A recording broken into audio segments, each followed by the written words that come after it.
Nous nous trouvons aujourd'hui à Loulan-Verchamp, département de la Haute-Saône, en région Franche-Comté, et plus spécifiquement au bord du tracé de la Linotte, une rivière qui vient de faire l'objet de gros travaux de restauration. Depuis 1950, donc il y a à peu près 70 ans, on a supprimé plus de la moitié des zones humides en France. Donc maintenant on se dit, si les zones humides jouaient leur rôle d'éponge, retenaient l'eau qui tombe en hiver et la relâchaient tout doucement dans les rivières en été où on va chercher l'eau potable, peut-être ce serait utile. L'histoire du village de Loulan-Verchamp est marquée par un passé industriel assez riche qui s'est étalé sur plusieurs siècles et qui a vu notamment se succéder des hauts fourneaux, des forges et maintenant, en lieu et place, une fromagerie. L'ensemble de ces travaux et de ces modifications de la vallée ont perturbé, modifié l'écoulement des eaux, générant ainsi des épisodes de crues et de débordements excessifs. La première conséquence qu'on n'imagine pas toujours, c'est qu'en fait, la rivière elle est totalement déconnectée de la plaine qui est autour d'elle, puisque en fait, la rivière elle va devenir une espèce de canal enfoncé. Et voilà, on a des plaines qui vont s'assécher, on a une rivière qui s'enfonce, enfin, on a un système qui ne fonctionne plus du tout dans sa globalité.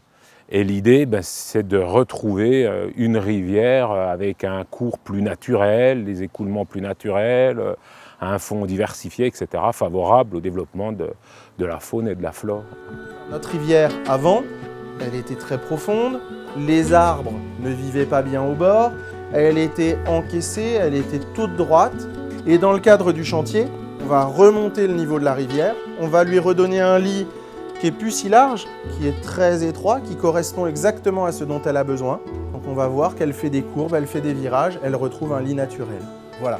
Ça, c'est ce qu'on La genèse du projet, c'est 2014. Au préalable, il a fallu étudier la rivière, son écoulement, sa température, faire des diagnostics sur les poissons, sur la faune, sur la flore, de manière à s'assurer que le projet avait forcément un impact positif sur les milieux.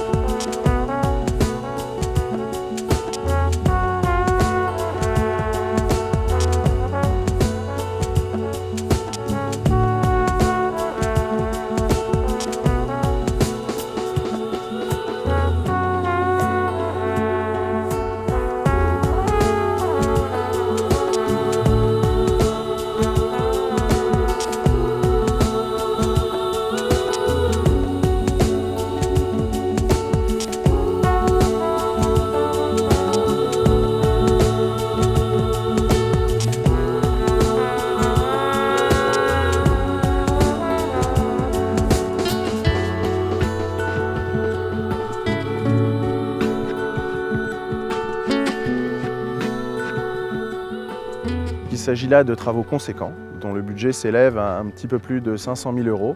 Et donc autour de la table, un certain nombre de partenaires financiers, au premier rang desquels l'Agence de l'eau Rhône-Méditerranée-Corse, SNCF Réseau, l'entreprise Lactalis qui gère la laiterie du village et la communauté de communes des Pays de Montbozon et du Chanois qui porte et accompagne ce projet depuis son origine. L'une des particularités de ce projet, c'est qu'on est au cœur du village et donc sur des parcelles privées. Les travaux ils sont toujours subordonnés à la volonté des propriétaires des terrains, évidemment, et puis la volonté politique locale. Et ici, on avait une véritable volonté locale que ce projet se fasse. Avant la mise en œuvre des travaux, on avait une rivière qui était plus qu'envasée, il n'y avait pas de débit, donc très envasée. Et chaque fois qu'on avait des périodes de pluie, on avait des crues assez importantes qui débordaient dans le parc du château et qui pouvaient à tout moment venir empiéter sur le bâtiment. Les premiers coups de pelle, les premiers 15 jours, premiers mois de travaux étaient assez importants et on aurait pu être effrayé par la suite. Ce qui paraît surprenant, c'est qu'en voulant restaurer un milieu naturel, on introduit dans la plaine pendant quelques mois des énormes pelleteuses, des énormes engins de chantier.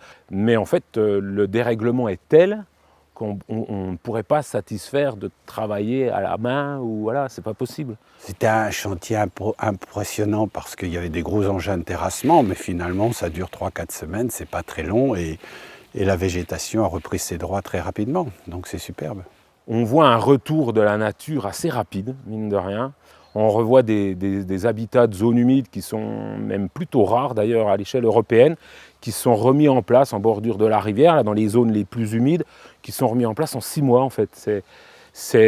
Moi ça continue à me surprendre en fait ce genre de choses. C'est réhabilité d'une belle façon. D'un point de vue paysager, on remet de la valeur au village, au château, à l'ensemble du projet, quoi. L'activité naturelle se recrée et c'est superbe à voir, c'est clair. C'est quand même un réel plaisir d'avoir vu cela. C'est un grand honneur pour moi d'être à vos côtés aujourd'hui pour l'inauguration officielle de la restauration écologique de la Linotte et de la Quenoche. Nous qui venons de cheminer sur le site ne pouvons qu'être marqués à la fois par l'ampleur et l'efficacité de l'opération, qui ne peut que valoriser notre belle vallée de l'Oignon. Nous avons ici un exemple parfait d'équilibre écologique et économique, des compétences essentielles de la collectivité que je représente. Ces travaux font actuellement partie des programmes de restauration les plus ambitieux à l'échelle de la Bourgogne-Franche-Comté. Ainsi, en restaurant les cours d'eau dans un état proche du naturel, le SMAP Vaud, dont je suis le président, contribue à la limitation des inondations et à l'amélioration de la qualité de l'eau. Aujourd'hui, il s'affirme comme un acteur incontournable sur la vallée de l'Oignon, de la préservation des milieux aquatiques, de la biodiversité et de l'environnement en général.